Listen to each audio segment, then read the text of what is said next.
नमस्ते। आज हम एक ऐसी यात्रा पर चलेंगे जो हर मनुष्य के जीवन का अनिवार्य सत्य है। एक ऐसा रहस्य जिसके बारे में जानने की जिज्ञासा हम सभी के मन में होती है। यह यात्रा है मृत्यु के उपरांत की और हमारा मार्गदर्शक होगा परम पवित्र गरुड़ पुराण। किंतु इस यात्रा का आरंभ होगा एक ऐसे भाव से जिसे हम साधारणतः नकारात्मक समझते हैं, भय। पर आज हम जानेंगे कि कैसे यही भय यदि सही दिशा में हो तो हमारे जीवन का सबसे बड़ा कल्याणकारी मित्र बन सकता है। भय एक ऐसा शब्द जिसे सुनते ही मन में सिहरन दौड़ जाती है। हम भय से दूर भागना चाहते हैं, उसे नकारना चाहते हैं। परंतु क्या कभी आपने सोचा है कि कुछ भय ऐसे भी होते हैं जो हमें सही मार्ग पर चलाते हैं? जैसे अंधेरे में ठोकर लगने का भय हमें दीपक जलाने को प्रेरित करता है, या परीक्षा में असफल होने का भय हमें अधिक परिश्रम करने की शक्ति देता है। ठीक इसी प्रकार एक दिव्य भय भी है। वो है अधर्म के मार्ग पर चलने से उत्पन्न होने वाले दुष्परिणामों का भय, मृत्यु के पश्चात होने वाली दुर्गति का भय और न्याय के देवता यमराज के विधान का भय। यह भय कायरता नहीं, यह विवेक है, यह सावधानी है, यह वो अंकुश है जो हमें पाप कर्म करने से रोकता है। और इसी दिव्य भय का, इसी परम सत्य का अनावरण करता है गरुड़ पुराण, जो हमें मृत्यु के बाद के जीवन का विस्तृत और रोमांचकारी वर्णन सुनाता है। तो आइए अपने हृदय को थामकर इस ज्ञान गंगा में डुबकी लगाएं और जानें कि क्यों सत्कर्मों का मार्ग ही स्वर्ग का द्वार है। यह संसार एक धर्मशाला है और हम सब यहाँ कुछ समय के यात्री। जिसका भी जन्म हुआ है उसकी मृत्यु निश्चित है, यह अटल सत्य है। जब मनुष्य का अंतिम समय आता है तो उसके प्राण धीरे धीरे शरीर के 9 द्वारों में से किसी एक से या ब्रह्मरंध्र से, यदि योगी हो, बाहर निकलते हैं। आत्मा जो अब तक इस स्थूल शरीर में बंधी थी अब मुक्त हो जाती है, किंतु उसका मोह इतनी सरलता से नहीं छूटता। वह अपने प्रियजनों को रोते बिलखते देखती है, अपने उस शरीर को देखती है जिसे उसने इतने वर्षों तक मैं समझा था, और अत्यंत व्याकुल हो उठती है। वह पुकारना चाहती है, उन्हें सांत्वना देना चाहती है, पर उसकी आवाज कोई नहीं सुन पाता। वह अदृश्य हो चुकी होती है एक सूक्ष्म शरीर में।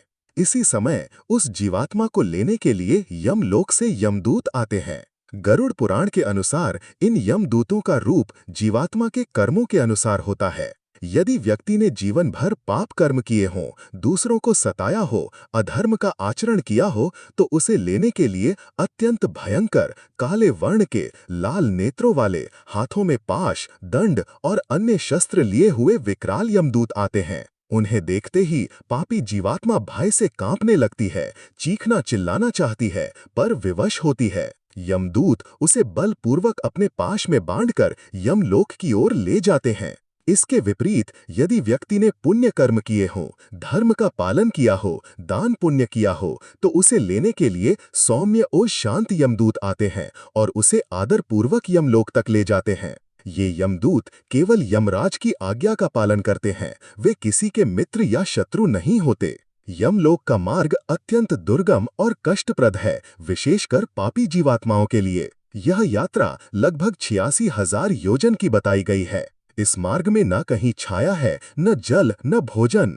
सूर्य ऊपर से अग्नि बरसाता है और नीचे की भूमि तपते हुए लोहे के समान होती है। मार्ग में नुकीले कांटे, पत्थर और विषम स्थान होते हैं। जीवात्मा को भूख प्यास सताती है, वह अपने परिजनों द्वारा किए जा रहे श्राद्ध और पिंडदान की बाट जोहती है। यदि उसके पुत्र या परिजन विधि पूर्वक पिंडदान और तर्पण नहीं करते तो उसे प्रेत योनि में भटकना पड़ता है, जहां उसे और भी अधिक कष्ट भोगने पड़ते हैं।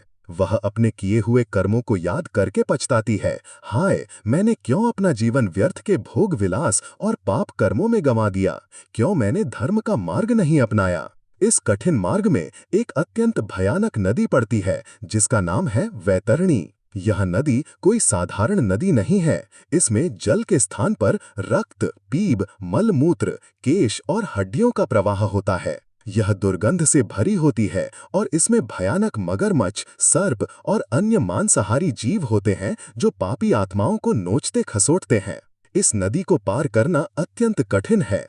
गरुड़ पुराण कहता है कि जिस व्यक्ति ने अपने जीवन काल में गौ दान किया हो, वही पुण्यात्मा गाय की पूंछ पकड़कर इस नदी को सरलता से पार कर पाती है। अन्य पापी आत्माएं इसमें डूबते उतराते कष्ट पाते हुए किसी प्रकार इसे पार करते हैं या यमदूत उन्हें बलपूर्वक पार कराते हैं। यह नदी कर्मों का प्रतीक है। जिसने जीवन में दूसरों को कष्ट दिया, उसे यहाँ स्वयं कष्ट भोगना पड़ता है।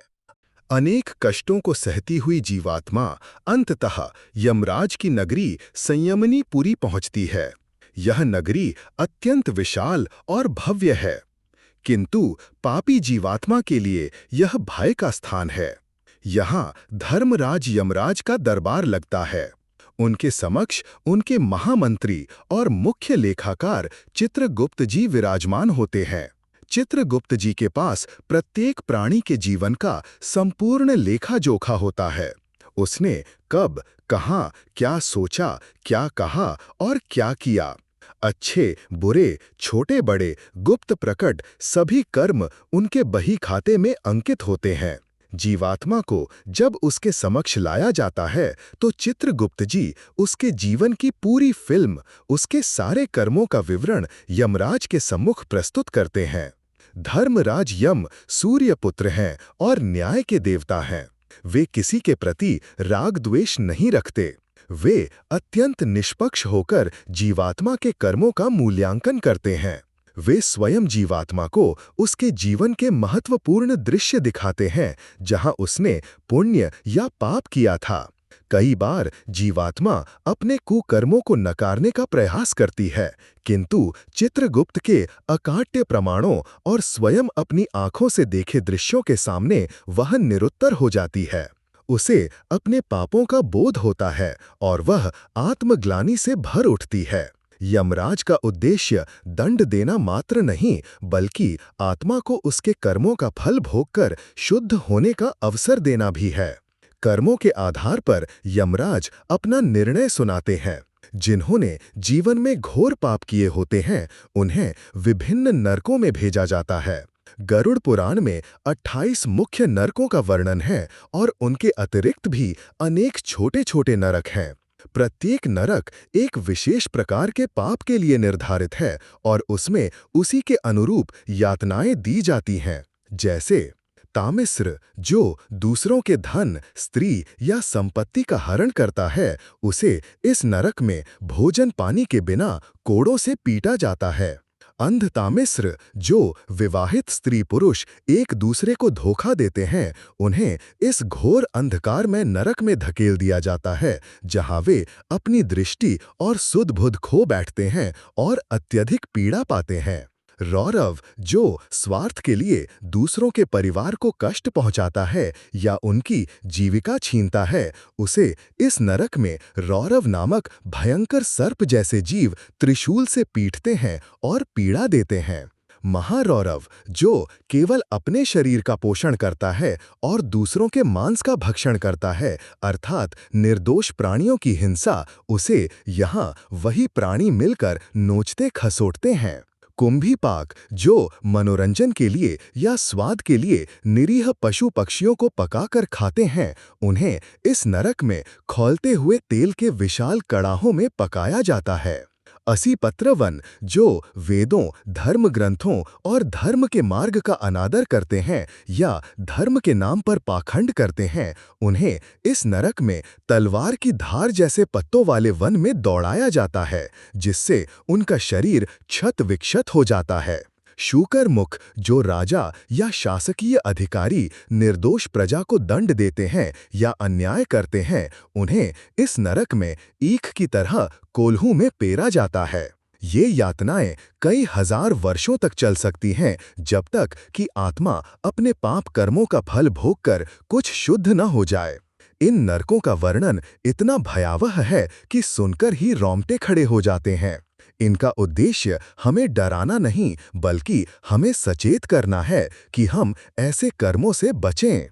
इसके विपरीत जिन जीवात्माओं ने जीवन में पुण्य कर्म किए होते हैं, जैसे सत्य बोलना, माता पिता और गुरुजनों की सेवा, दान पुण्य, यज्ञ हवन, ईश्वर की भक्ति, जीवों पर दया और परोपकार, उन्हें स्वर्ग लोक की प्राप्ति होती है।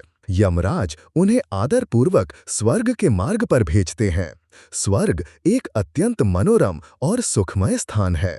वहाँ कल्प वृक्ष हैं जो सभी इच्छाओं को पूरा करते हैं। कामधेनु गायें हैं, नंदनवन जैसे दिव्य उद्यान हैं, अप्सराओं का मनमोहक नृत्य और गंधर्वों का मधुर संगीत निरंतर चलता रहता है। वहाँ न कोई लोग है, न शोक, न बुढ़ापा, न मृत्यु का भय। पुण्यात्माएं वहाँ अपने पुण्यों के अनुसार विभिन्न सुखों का भोग करती हैं। वे दिव्य शरीर धारण करती हैं और देवताओं के समान आनंद प्राप्त करती हैं। परंतु ये भी ध्यान रखना महत्वपूर्ण है कि स्वर्ग का सुख भी स्थायी नहीं है। पुण्य क्षीण होने पर जीवात्मा को पुनः मृत्युलोक में जन्म लेना पड़ता है। तो प्रश्न ये उठता है कि मनुष्य को सत्कर्म क्यों करने चाहिए? गरुड़ पुराण स्पष्ट रूप से कहता है कि हमारे कर्म ही हमारे भविष्य का निर्माण करते हैं, इस जीवन का भी और मृत्यु के उपरांत का भी। यदि हम नरक की यातनाओं से बचना चाहते हैं, यदि हम प्रेत योनि में भटकना नहीं चाहते, यदि हम यमलोक के कठिन मार्ग को सुगमता से पार करना चाहते हैं, और यदि हम स्वर्ग के दिव्य सुखों का अनुभव करना चाहते हैं, तो हमें धर्म का मार्ग अपनाना ही होगा। सत्कर्म करने से न केवल परलोक सुधरता है, बल्कि इस लोक में भी हमें शांति, संतोष और सम्मान मिलता है। जब हमारे पुण्य कर्म क्षीण हो जाते हैं और हम स्वर्ग से पुनः पृथ्वी पर जन्म लेते हैं, तो हमारे पिछले जन्मों के अच्छे कर्म हमें अच्छे कुल में, स्वस्थ शरीर और अनुकूल परिस्थितियों में जन्म दिलाते हैं, जिससे हम पुनः आध्यात्मिक उन्नति कर सकें।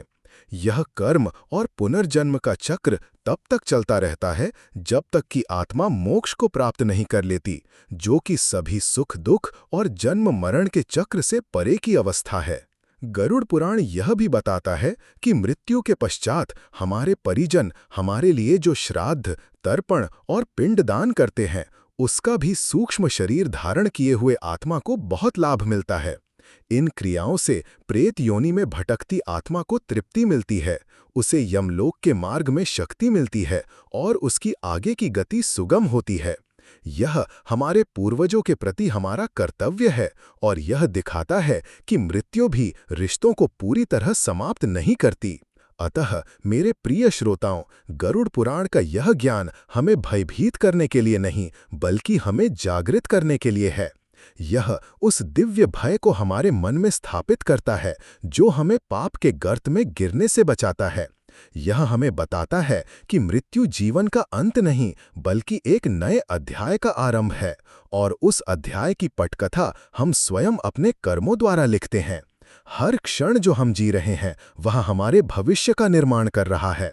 इसलिए आइए हम सब संकल्प लें कि हम सत्य, धर्म, करुणा और सेवा के मार्ग पर चलेंगे। हम अपने मन, वचन और कर्म को पवित्र रखेंगे, ताकि जब यमराज के दूत हमें लेने आएं, तो हमें भय नहीं, बल्कि एक शांति और संतोष का अनुभव हो, ताकि हमारी यात्रा सुगम हो और हमारा परलोक उज्जवल हो। इसी में मानव जीवन की सार्थकता है। हर हर महादेव। ओम नमो भगवते वासुदेवाय।